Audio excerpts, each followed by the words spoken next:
Hello there, and a very good geektastic morning to you all. It's a beautiful bank holiday Monday, and welcome. We haven't had a chance to talk about this week's Doctor Who, and, well, again, what can I say? It was a blatant filler. We did see more of the Doctor than I thought we would. There was some, the mention of Tegan was obviously very awesome. But again, we get this PC crap. I'm really happy that we saw Jenny, Strax and Madame Vastra. They're awesome characters. I said before, I'd love to see them as full-time companions. But what was all that about when Jenny took off her Victorian clothes and had this kind of ninja outfit on and she started kicking a few people? And have you noticed, they never kick other women, they never beat up other women, they just beat up other men, and it's the typical male bashing that you get. It's really beyond me. The actual plot was nothing. The lady who played the villain was very good, but the villain, her plot was her plot was as weak as my tea. The Crimson Horror it was called. I'm still trying to work out what was the horror aspect of it all. I'm sorry. Mr. Sweet, what was all that about? Mr. Sweet, indeed. It's another waste of time, it's another anti-climax, and again, I'm just really growing tired of Clara. To me, she's just a waste of time.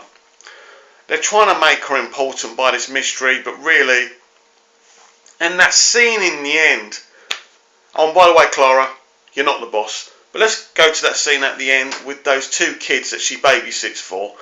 We are now going to have to put up with them in the next episode. The next episode's really meant to be huge. It's written by the awesome Neil Gaiman. The Cybermen are back. We've had a lot of hype about this, but we always get hype about every episode, and every episode we are let down. I really don't understand where we're going from here. I don't know what the end game is. They still would not talk about a possible season 8. So I'm really trying to like it. I'm really trying not to find fault with it. But it's so empty. It's really hard for me to digest where we're going to go from here. I am looking forward to seeing Tennant back in the anniversary special.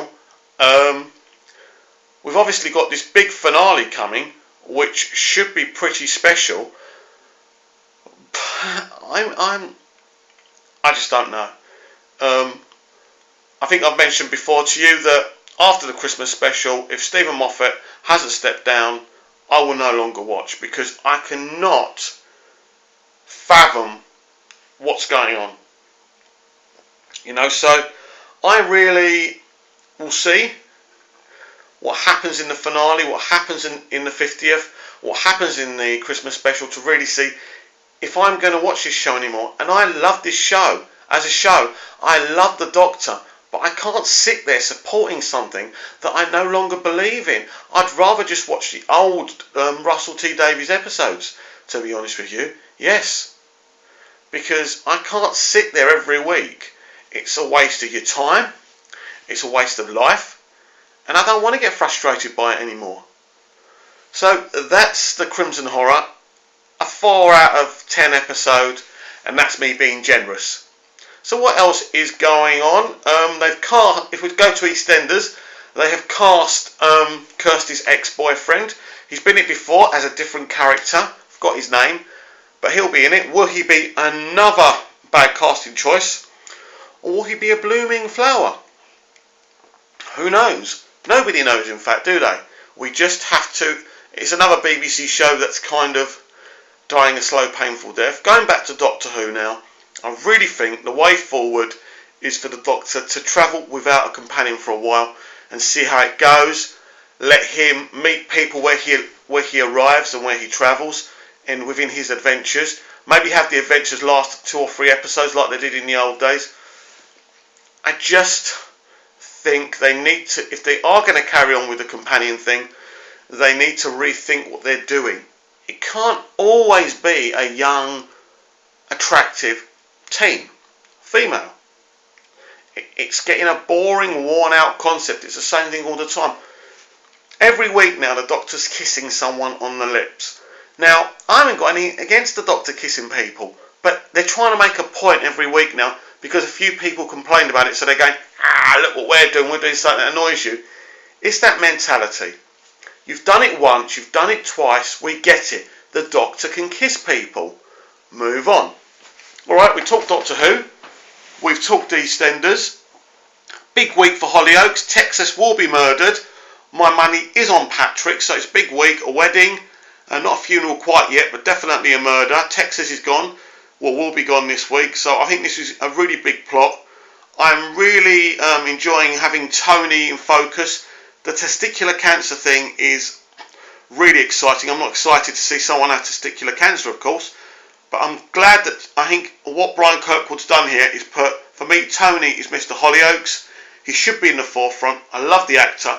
I love the character. I care about the character. So I want to see him.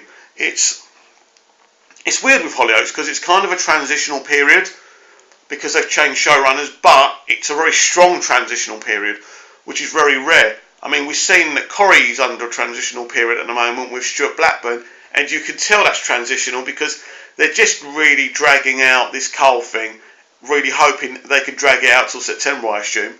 Not really doing very much to the actual show. Stuart Blackburn's actually promised big plots, but he's probably talking September, October, November, December time. So because it's summer and everyone's on their holidays, they really don't do much. And I'm definitely excited about Michelle Connor running the road because I think it's the right way to go. Stella, unfortunately, just hasn't worked.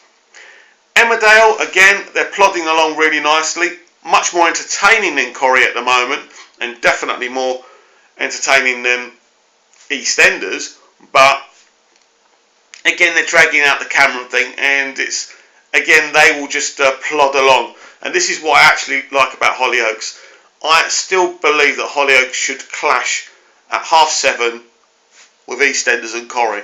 I believe that Hollyoaks can become such a massive show, and internationally, if it's on a later time, plugged a lot more. The work they're doing on it is so brilliant. It's kind of becoming more of a soap.